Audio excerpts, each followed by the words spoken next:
संस्थापकाय च धर्मस्य सर्वधर्मस्वरूपिणे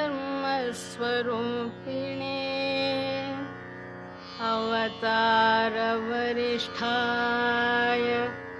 रामकृष्णाय ते नमः।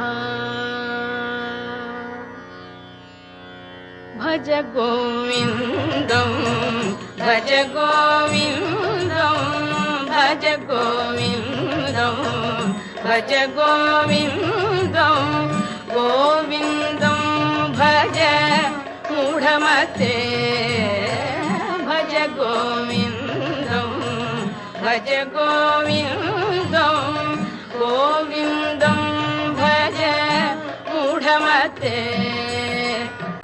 पुनरपि जननं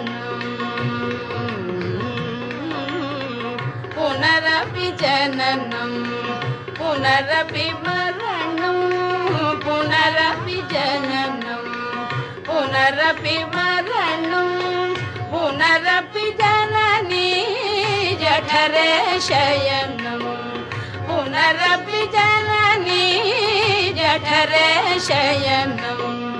इह संसारे बहु दुस्तारे इह संसारे बहु दुस्तारे कृपया पारे पाहि मुरारे कृपया पारे पाहि मुरारे। भज गोविन्दं भज गोविन्दं गोविन्दं भज मूढमते। गेयं गीता नाम सहस्रं ध्येयं श्रीपति रूपमजस्रं गेयं गीता नाम सहस्रं ध्येयं श्रीपति रूपमजस्रं नेयं सज्जन संगे चित्तं नेयं सज्जन संगे चित्तं देयं दीनजनाय जमीतं देयं दीनजनाय जमीतं। भज गोविन्दं भज गोविन्दं गोविन्दं भज मूढमते। पुनरपि जननं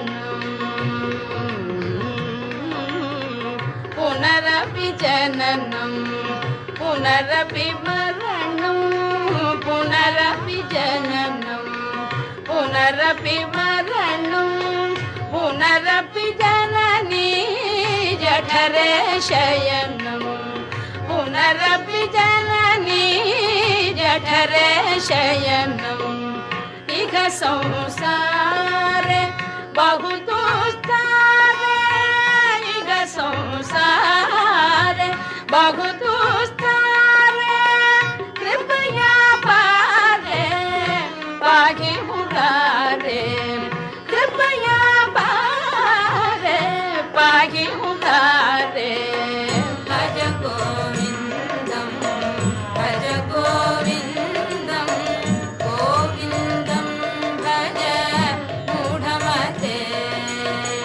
गेयं गीता नाम सहस्रं ध्येयं श्रीपति रूपमजस्रं गेयं गीता नाम सहस्रं ध्येयं श्रीपति रूपमजस्रं नेयं सज्जन संगे चित्तं नेयं सज्जन संगे चित्तं देयं दीनजनाय जमीतं देयं दीनजनाय जमीतं। भज गोविन्दं भज गोविन्दं गोविन्दं भज मूढमते। पुनरपि जननं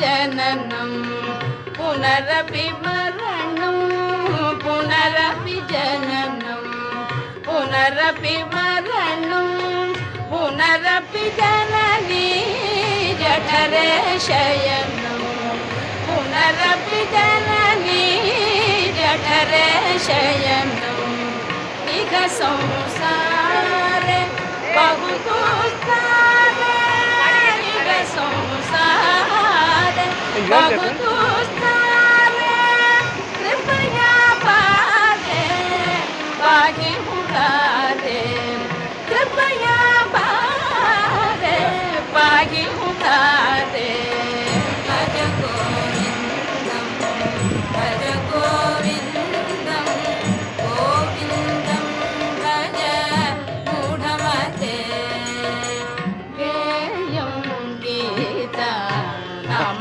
सहस्रं ध्येयं श्रीपति रूपमजस्रं गेयं गीता नाम सहस्रं ध्येयं श्रीपति रूपमजस्रं नेयं सज्जन संगे चित्तं नेयं सज्जन संगे चित्तं देयं दीनजनाय जमीतं देयं दीनजनाय जमीतं भज गोविन्दं भज गोविन्दं गोविन्दं भज मूढमते